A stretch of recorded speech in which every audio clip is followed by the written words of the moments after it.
Welcome children once again. Now let us see, we studied in our previous two videos about derivation of trigonometrical identities. But there is another question, what are identities? Like what are trigonometrical identities? Why do we call it them identities? Let us try to find out. We take two things. We take over here sine theta minus cos theta is equal to 1.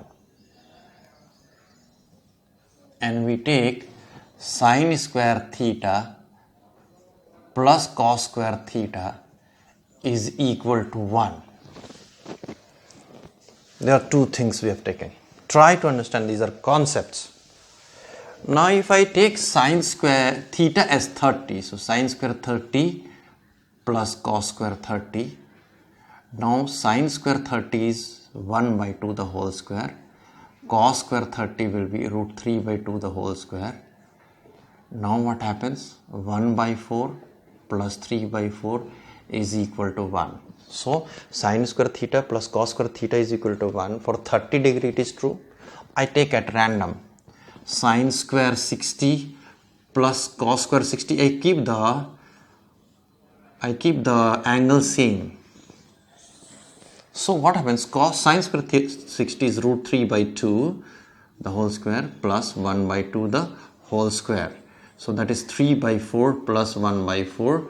That comes up to 1 again. So it's true for 60 also, it is true for 30 also. I take sine square 90 plus cos square 90.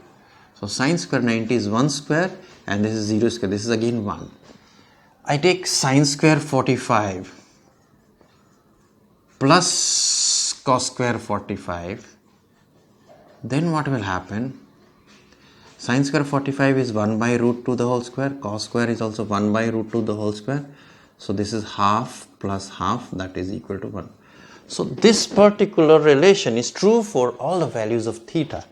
Similarly, now I'll tell you, you will inquire this one, sec square 45 minus tan square 45, find it out. Sec square 60 minus tan square 45, find it out. At sec square 60 minus tan square 60, find it out. It will be always 1. So you have to do this. You try to place in 30, 45, 60 here and find out, it will always be 1. Again place it and again place it. And you see these are for them, all these, they are true for all the values of theta. So that is why they are known as trigonometrical identities. So their application can be used in any sum. Alright. But let us check this. I try sine 30 minus cos 30. Sine 30 minus cos 30. So this is what is happening over here. Sine 30 is 1 by 2 minus root 3 by 2. So it is not equal to 1. So that means this relation is not equal to 1.